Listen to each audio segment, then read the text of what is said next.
বাংলাদেশ থেকে মালয়েশিয়ায় কর্মী নিয়োগের জন্য 25টি রিক্রুটিং এজেন্সির তালিকা প্রকাশ করেছে দেশটির বিদেশি কর্মী নিয়োগ প্ল্যাটফর্ম FWCMS।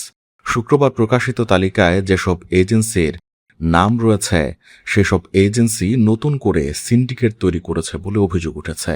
তবে কি প্রক্রিয়ায় কবে থেকে এসব এজেন্সির মাধ্যমে বাংলাদেশি কর্মী পাঠানো হবে সে বিষয়ে মালয়েশিয়া সরকারের পক্ষ থেকে এখনও আনুষ্ঠানিক ঘোষণা দেওয়া হয়নি।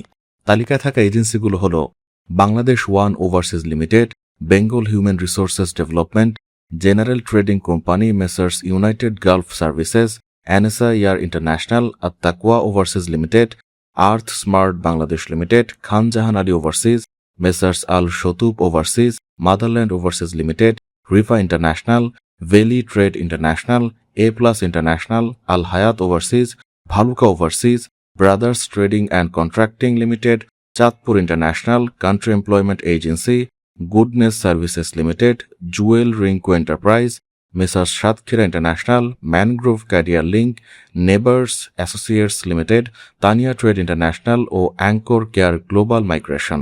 তবে 25টি এজেন্সির তালিকা প্রকাশের পরও এজেন্সি বাছাইয়ের মানদণ্ড ও কর্মী পাঠানোর প্রক্রিয়া নিয়ে প্রশ্ন উঠেছে। জনশক্তি রপ্তানিকারকদের সংগঠন বাইরার একাংশের নেতারা মালয়েশিয়ার শ্রমবাজারে সব বৈধ রিক্রুটিং এজেন্সির জন্য উন্মুক্ত রাখার দাবি জানিয়ে আসছেন। তাদের আশঙ্কা, স্বচ্ছতা নিশ্চিত করে সকল এজেন্সির জন্য এটি উন্মুক্ত না করা হলে এবারের সিন্ডিকেটও শ্রমিকদের শোষণ করতে পারে, যার ফলে বাংলাদেশ থেকে মালয়েশিয়া যেতে কর্মীদেরকে আরও বেশি খরচ করতে হতে পারে।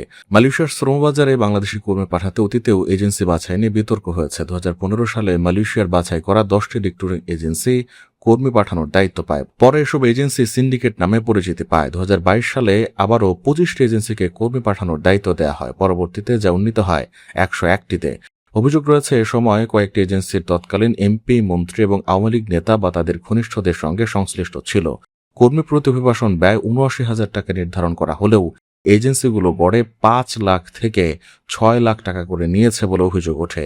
ব্যাপক দুর্নীতির পর 2024 সালের 31 মে বাংলাদেশিদের জন্য মালয়েশিয়ার শ্রমবাজার বন্ধ হয়ে যায়।